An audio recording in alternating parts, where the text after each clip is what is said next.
Hey CCB, it's Chris, and I wanted to give you a couple updates on what's going on with Christ Central Buffalo, and just to try to do an update through YouTube once in a while to let you know where we are, and maybe just give you a bit of pastoral check-in here and there. We are going to be utilizing YouTube quite a bit in the future. As you may have seen on our website through our announcement, we're going to be suspending our in-person worship service. This is a sad decision we've had to make. It's one that we don't do lightly, but in response to the recommendations from our government and different agencies, we are suspending for the foreseeable future and moving to online worship service only. And so we're going to be streaming that through YouTube. We'll be giving some links and instructions on how to do that. Basically just click the link and you can kind of get into the page and see it. The description of the video is going to have information you need to be a part of the worship in terms of like lyrics for the songs, how to give offering through PayPal online, and other aspects of the service that are going to be useful for you as you come in there. We're going to start the streaming at around 12:45, so you can check in a little earlier. But that's unfortunately going to be the extent of how we're going to have to be doing worship together. We do also encourage, for those of you who are in a family, to consider doing family worship, leading prayer, singing, and some meditation on the Word together. That's a really fruitful time to do that with your kids. Secondly, we're going to be utilizing a lot more, I think, in the coming days, video conferencing tools to be able to have times to just chat, do perhaps Bible studies, pray together, and things of that sort. So I've personally preferred Zoom. Lately, it's been a great tool in terms of just conferencing multiple people, having video access. It's pretty intuitive. The host has a lot of control over the time. I'm utilizing that. There's like something like a 45-minute time limit for people who are not paid subscribers. But Google Hangouts is another option. Skype.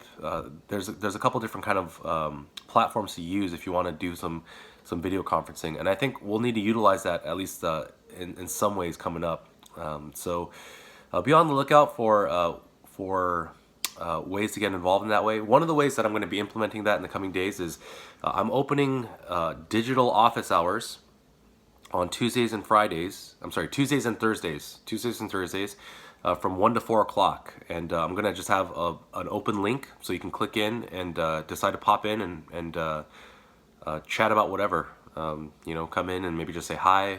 It could be casual, but it's perhaps going to have to do if we're going to restrict our travel to some degree. So Tuesdays and Thursdays, 1 to 4, I'm going to just have some Zoom open office hours. I'll post that up, and if nobody comes in, that's fine. I'll just continue to do work privately, but if people do pop in, I'd love to have conversations and just chat with you. So about whatever you need. So we'll be doing that. And finally, catechesis is going to be unfortunately suspended until further notice.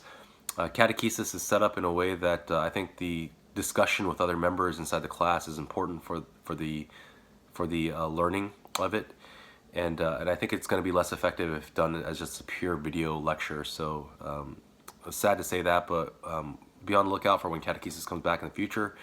We'll try to set that up well. In terms of this overall just church life and preparation for kind of life under this COVID-19 pandemic, I do want to encourage you maybe in two ways. Martin Luther, when he wrote about the plague that came to Wittenberg back like in the 1600s, he encouraged his readers in a couple ways. There were some people that were fleeing Wittenberg, some people that were staying and ministering to the sick and remaining for public service. And his basic encouragement was in a couple lines. One is that Christians are to love their neighbors, and sometimes it requires a certain kind of prudence to know what that looks like and what that means. It might mean social distancing for you. It may mean being available to help in times of need. But one thing he said was that, but Christians should not be afraid of death. Now I realize that's a tall order. We are afraid of death. We are concerned about, we're concerned about that. And yet at the same time, it is one of the unique privileges that we have in light of the gospel is that death is not the end, and it's not the victory of Satan. It is, for us, a means by which God furthers his redemptive plan. And I think we could be fortified against fears like that, and even fears of hardship and economic trials. And so I want to encourage you, church, as you know, consider how best to use the time and to be diligent in pursuing the Lord in whatever ways is your responsibility right now. To do so with an eye to love the Lord your God and to love your neighbor, and to do so freed from the fear and worry and anxiety that was ours before salvation, and to hold on to the Lord Jesus in these times. And in between, then we'll continue to update you and try to keep you involved in CCB, and may the Lord keep you and bless you in these trying days. Hear the word of the Psalms. Hear a Psalm of David. Hear my cry, O God. Listen to my prayer. From the ends of the earth I call to you, and I call as my heart grows faint. Lead me to the rock that is higher than I, for you have been my refuge, a strong tower against the foe. And that's Psalm 61. Church, be safe, be encouraged, be blessed, and we'll talk to you again real soon.